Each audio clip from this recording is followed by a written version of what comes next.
તો વાત હવે મહેસાણાની કરીશું કે જ્યાં તાલુકાની અંદર જમીન કૌભાંડ સામે આવ્યું છે અને જમીન કૌભાંડ સામે આવતાની સાથે ચકચાર મચી જવા પામી છે કે જ્યાં મહેસાણા તાલુકાના વડોસણ ગામમાં જમીન કૌભાંડ સામે આવ્યું અને મૂળ માલિકની જાણ બહાર જ નવી શરતની જમીન જૂની શરતમાં તબદીલ કર્યા વિના દસ્તાવેજ કરી દેવામાં આવ્યા।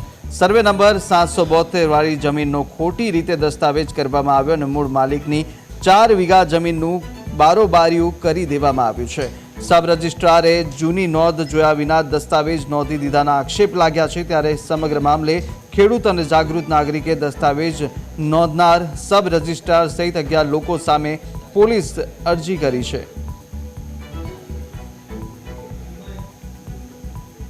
प्रतापजी तेमज खंभीरजीना बंनेना खाते आ जमीन नवी शरतथी मळेल छे तेवुं जणाई आव्युं छे।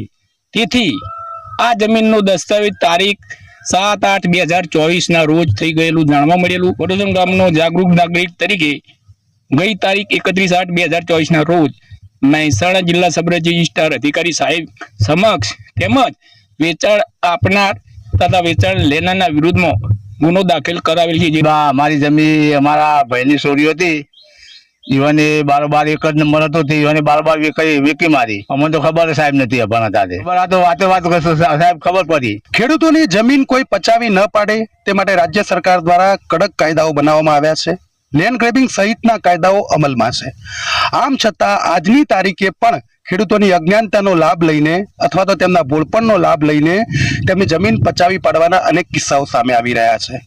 મહેસાણા તાલુકાના વડોસણ ગામના એક ખેડૂત સાથે કંઈક આવું જ થયું છે। હું આપને જે વડોસણ ગામની સર્વે નંબર 772 વાળી જે જમીન બતાવી રહ્યો છું।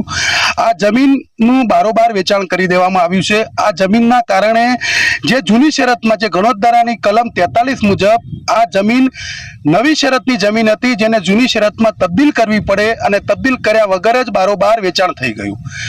જેમાં જે રજિસ્ટ્રાર કચેરી છે, સબ રજિસ્ટ્રાર કચેરી જેને કોઈ પણ જાતની નોંધ જોઈ નથી અને નોંધ જોયા વિના જ દસ્તાવેજ પણ કરી દીધો અને અન્ય વ્યક્તિના નામે આ જમીન પણ ચડી ગઈ।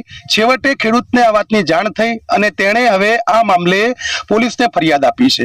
જેમાં સબ રજિસ્ટ્રાર કચેરીના જે રજિસ્ટ્રાર છે તેમને પણ આરોપી બનાવાયા છે, કારણ કે આ જમીન માં જે જૂની શરતની જમીન નહીં હોવા છતાં દસ્તાવેજ કરી દેવામાં આવ્યો છે। નવી શરતની જમીન જે છે તેને જૂની શરતમાં તબદીલ કરવી પડે ગણોતદારામાં જોગવાઈ છે અને ગણોતદારાની કલમ 43 મુજબ જ્યાં સુધી જમીન નવી શરતમાંથી જૂની શરતમાં તબદીલ ન થાય ત્યાં સુધી તેનું વેચાણ કે અન્ય દસ્તાવેજ ન થઈ શકે। આમ છતાં કોઈ પણ જાતની જૂની નોંધ જોયા વગર સીધો દસ્તાવેજ કરી દેવામાં આવ્યો અને છેવટે ખેડૂતને આ વાતની જાણ થઈ અને હવે આખો મામલો છે એ પોલીસમાં પહોંચ્યો છે। Kamlesh Rawal, news capital, Mehsana.